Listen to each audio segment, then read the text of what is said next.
Well, you've been waiting 2 years for this day, so I know you're excited. And I usually wouldn't ask you a bunch of questions because you're so excited, but I'm going to do it today. And if you don't get one right, no problem, because there's so much pressure and because I'm asking things that you probably haven't thought about for a while. So let me start. Jesus was raised by Mary and... Got that one, okay. And Joseph was his what father? Starts with an F. What father? He was a what father? Fossil father? No, but close. A foster father, okay? A foster father. So he raised Jesus, and Jesus grew up from being a baby. Michael, can we turn that sound down a teeny bit? Okay. He raised Jesus from a baby into his adolescence and become a man. And his father, Joseph, what was his job? What work did he do? He was yes, but he was a foster father. But what the work he did? Was he a fisherman? Yes or no? Fisherman? No. Okay. They've got hands up. Go ahead, tell me. A carpenter. So he raised Jesus, his son, to be a carpenter. So why would Jesus talk about being a gate and being a shepherd? This is called Good Shepherd Sunday, the fourth Sunday of Easter. And this year, everything fell on this Sunday. It's Good Shepherd Sunday, the fourth Sunday of Easter. We have Mary here because it's the month of May, and First Communions. It's like an avalanche of things happening on this day when you make your First Communion. So, Jesus is a carpenter, but he tells people that he's a shepherd, and we say he's the good shepherd. And this is a problem. Make up your mind, Jesus. Who are you? What are you? But I want to propose to you that we have to ask these questions because the biggest question comes at the end of the gospel today, the answer, I should say, and then it leads into another one that I have on my phone here, and nobody else can look at your phone because we're not answering emails or anything at the Mass. We don't do that, of course. Siri, be quiet, okay? She was about to speak. But I have... Let's see, there it is. Oh, wrong one. Oh, yes, here it is. So, I want to start with this line. Because this has to do why Jesus came here, he says. Not to be a shepherd, not to be a gate. He's telling this for a different reason, which I'll mention in a second. But he says this at the end. He says, whoever enters through me, the gate, will be saved, will come in and go out and find pasture. A thief comes only to steal and slaughter and destroy. And then he says this, I came here in this world so that they, the sheep, us, may have life and have it abundantly. That we may have life and have it abundantly. Do you know what abundant life is? I'll tell you some abundant life. I had abundant life this last week. I was in Puerto Vallarta for a week of abundant life. Let me tell you, that's abundant life. Abundant life. I had no pressures. My staff said, two of them came up to me and said, did you miss me? I said, no. Did you think of us? No. I said, maybe once. I was living abundant life. And that's what Jesus came to give us, abundant life. Do you think he wants us sad and sacrificing and miserable, doing what we hate? He wants us to live life abundantly, to be filled with life. So the question is, how do you find abundant life? But let me give you the other line. This is one of my favorite lines that Jesus says in all the Gospels. He says, I have told you this so that my joy may be in you and your joy may be complete. I was completely happy in Puerto Vallarta this week. Ask me how happy I was to return. Okay, well, whatever. I mean, I'm glad I'm back, but oh my goodness. Abundant life, abundant joy, that our joy could be complete. I don't know about you, but when I focus on Jesus, these words have a powerful impact in me. It's as if I hear them every day. Perry, get up. I want you to be joy-filled today. Perry, get up. I want you to experience life in abundance, abundant life. So I say, well then, Jesus, if this is what you want for me to do, how am I going to do this? So, this is why this Good Shepherd story and this gate is so important. You know, many of the people of Jesus' time who took care of sheep, they built up some walls so the wolves couldn't come in and eat their sheep. So the walls were around them, but then they either put a gate up there, or sometimes the shepherd himself was the gate. He would lie down between the walls so that the sheep wouldn't walk over him to get out. They loved their shepherd.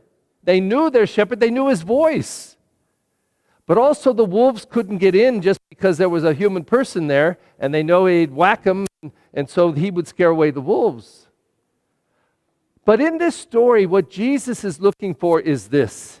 He wants us to focus on this. I have a relationship with my sheep. I protect them. I love them. They know me. They follow me. And I'm so good at this, they recognize my voice, and they do not mistake when a thief or a robber comes. They won't follow the thief or robber because I'm there. And I have a relationship with them. And this is what I think your first communion is about. Having a relationship with Jesus. Having a relationship. Now, I don't think you and I can relate to sheep and shepherds very much because many have never even seen a live sheep. Go to the zoo, maybe. But how does Jesus want to be in relationship with us? And not just us and on this day, but every day it's available. And every Sunday, Jesus says, all of you, please come to my table. Please come. I'm not saying you have to be there or you're sinning. Nah, it's more than that. I want to share my life with you, and I want it to be abundant, and I want you to feel such joy when you know me that you can go through the struggles of life, the pain, the sorrows, the deaths, all kinds of stuff, and still hang on to joy deep underneath, even under your sadness, that you can experience joy and say, Jesus, I know you love me, you will protect me, you will guide me, you are the way to follow, and I want you to be my teacher. So then he says, okay, well then, look, I want you to come to my table here. And later on the Mass, some of you will bring up some bread and wine, and I'll get everything ready at this table. I'll have a plate of the breads, and I'll have my own cup with the wine. Over here, I think that's the sound system here. Over here, see, that's not abundant life. Joy, see. I'll have some empty cups over here for the breads later, and then over here I'll have these cups, and after I bless the bread here, and then I'll bless the wine, and then I'll put the wine over in these cups and have it all ready.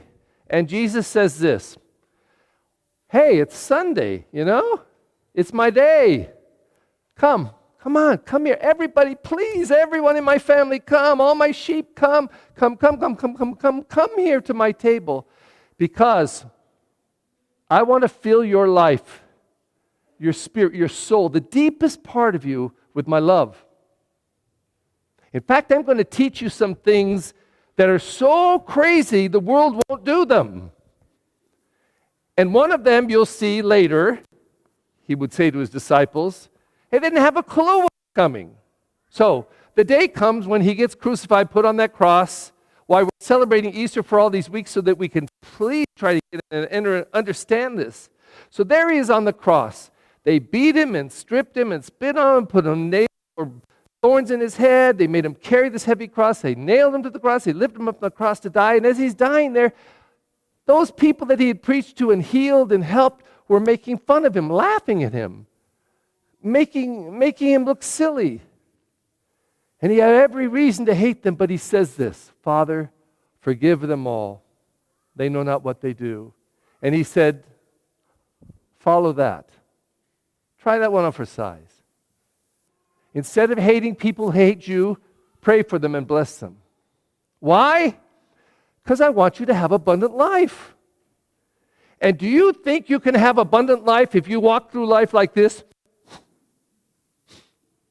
Now, if any of you are here who've ever done this, please, I'm not talking about you, I'm talking about some other people, okay? But every once in a while, somebody will come to the front doors of the rectory, and they walk in, and their face is what I call a classic poo-poo face, okay? It's a poo-poo face, miserable. So I'm thinking something horrible happened, and it's like 2 o'clock, and I say, well, hi, how are you? Not very good. And I said, well, what happened? Someone really upset me today. And I said, really? What did they do? I'm thinking they blew up their car or robbed all their possessions or burned their house down or something awful. They said, I was in the bank and they walked in front of me. They didn't even say, excuse me. They just walked in front of me like they were first in line and I was first. It's 5 hours later, and there is not only not abundant life, there's no life. It's poo-poo life. They're filled with poo-poo life. And I'm thinking, what is this? And Jesus comes right into that and says, I want you to have life in abundance, full life. And I want to give you my joy so your joy can be complete. And so, every Sunday, every day if we want, every Sunday we have the opportunity to come here. And just in case we think we won't get too involved with this, he says, I want you to eat me and drink me. I'll be your food. I'll be your bread and your wine. That will be my body and blood. You eat this, you drink this, and I will live in you and you will live in me. Because I want you to taste my joy. I want you to eat and drink my joy. I want my joy to fill you. I want it like food that makes your body stronger to make your spirit stronger. And that's why we come to communion. Even the word communion, union with. Jesus says, I want you to be a joy-filled people and a people full of life. So today, boys and girls, this is a very special day. I know, I'm 67. I told you always, I know I look much younger. Thank you. I remember when I was 7 and received my first communion. I remember it. I remember it clearly. I even remember the boy who sat next to me in First Communion, Richard Telford. I don't know how I remember that name. Richard Telford, who even during the practice, the nun had to come over and smack him on the head because he was crawling under the pews. He just was not prepared. And when we went up to receive communion, even though he had eaten, you all had a host the other day that wasn't blessed yet, right? So you know what it tastes like. I remember the priest, and they used to say a Latin phrase, blah, blah, blah, blah, blah, blah, amen, put it on the tongue. He started crying and he said this, I don't like the taste of this. Oh. And I'm thinking, my first communion was fantastic. I wonder what he's thinking right now. I wonder if he remembers what he said, how silly he was. But I remember because this event was the beginning of an event that I've shared the rest of my life. How many times have I received Jesus Christ, his body and blood in the Eucharist over all these years? Over 60 years. How many times have I eaten and drunk of Jesus, brought him into my body, into my soul, into my heart, so that he could keep saying to me again and again, Perry, I want you to have abundant life and be filled with my joy. Today, boys and girls, I hope you will never forget this day, and I hope this is the first communion of 1,000,000 you have in your life. But I hope you don't just come to communion and eat and drink. I hope you come in and take Jesus to the center of your soul, to the center of your heart, to the center of your life, and I hope he transforms you and fills you every time you receive him with his joy, and I hope it will be complete. Please stand.